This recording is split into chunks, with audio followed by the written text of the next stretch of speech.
South Indian চলচ্চিত্রের নির্মাতা প্রশান্ত নীলকে তো আপনারা সকলেই খুবই ভালো করে চিনেন, কেননা এই নির্মাতা কেজিএফ চলচ্চিত্রের মাধ্যমে তিনি সকল দর্শকদের কাছে ব্যাপক আকারে নজরে এসেছিলেন।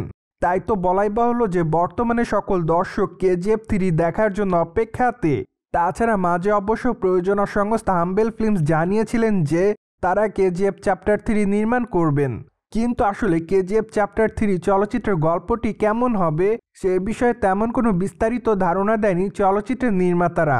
কেননা মাত্র কয়েকটা দিন আগে চলচ্চিত্রের নির্মাতা প্রশান্ত নীল জানিয়েছিলেন যে তারা বর্তমানে চলচ্চিত্রের গল্প লেখার কাজ শুরু করেছে, তাই তো আপাতত তাদের সময়ের দরকার। তাছাড়া চলচ্চিত্রের গল্প লেখার কাজ শেষ হওয়ার পর তারা চলচ্চিত্রের শুটিংয়ের তারিখ চূড়ান্ত করবেন। এমনকি বাকি দুটি পর্বের মতো চলচ্চিত্রের তৃতীয় কিস্তিতে অভিনয় করতে দেখা যাবে ইয়াশকে। যাই হোক, এই খবরটি প্রকাশ্যে আসার পর সকল দর্শকরা চলচ্চিত্রটি দেখার জন্য আপাতত অপেক্ষাতে। কিন্তু আপনি জানলে হয়তো অবাক হবেন, চলচ্চিত্রের তৃতীয় কিস্তির গল্পটি মূলত চলচ্চিত্রের দ্বিতীয় পর্বের 1 বছর পূর্তি উপলক্ষে যখন একটি ভিডিও প্রকাশ্যে এসেছিল তখন অবশ্য দেখা যায় রকিকে দেওয়া তার মায়ের প্রতিজ্ঞা, যেখানে রকি যখন মারা যাবেন তখন সে যেন দুনিয়ার সবথেকে শক্তিশালী মানুষ থাকেন। কিন্তু কেজিএফ চ্যাপ্টার 2তে আমরা কি দেখতে পেয়েছি? সেখানে আমরা শুধুমাত্র দেখি রকি শুধুই গোটা ভারতের মধ্যে পাওয়ারফুল একজন মানুষ ছিল। কিন্তু এখানেই প্রশ্ন, সম্পূর্ণ দুনিয়া জেতা এবং ভারতবর্ষ জেতা এক নয়। তাই তো বলাই বাহুল্য যে কেজিএফ চলচ্চিত্রের দ্বিতীয় খণ্ডে চলচ্চিত্রের নির্মাতারা দর্শকদেরকে শুধুমাত্র দেখিয়েছে ইয়াশের ভারতের রাজত্ব।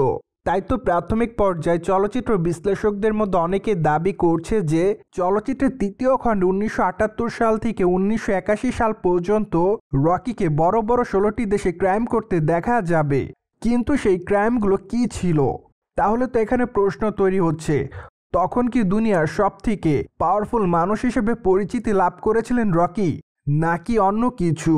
যাই হোক, সম্প্রতি অনেকেই মনে করছে হয়তো এই প্রেক্ষাপটের উপর চলচ্চিত্রের বাকি অংশ নির্মাণ করা হবে, যার নাম দেওয়া হবে কেজিএফ চ্যাপ্টার 3। অন্যদিকে আপনারা সকলে জানেন যে বর্তমানে ইয়াশ তার আসন্ন চলচ্চিত্র টক্সিনের কাজ নিয়ে খুবই ব্যস্ততার মধ্যে।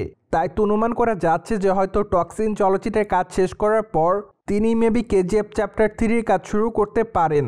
কেননা ততদিনের মধ্যে অবশ্য চলচ্চিত্রের গল্প লেখার কাজ শেষ হবে, সেই সাথে নির্মাতা প্রশান্ত নীলের হাতেও তেমন কোনো কাজ থাকবে না। কেননা বর্তমানে নির্মাতা প্রশান্ত নীল সাউথ ইন্ডিয়ান নির্মাতা জুনিয়র এনটিআরকে নিয়ে তার নতুন একটি চলচ্চিত্র নির্মাণ করছে। তাই তো বলাই বাহুল্য যে চলিত বছরের মধ্যে সেই চলচ্চিত্রের শুটিংয়ের কাজ শেষ করবেন তারা। তারপরই মেবি নির্মাতা প্রশান্ত নীল কেজিএফ চ্যাপ্টার 3 চলচ্চিত্রের আনুষ্ঠানিক ঘোষণা দিতে পারে।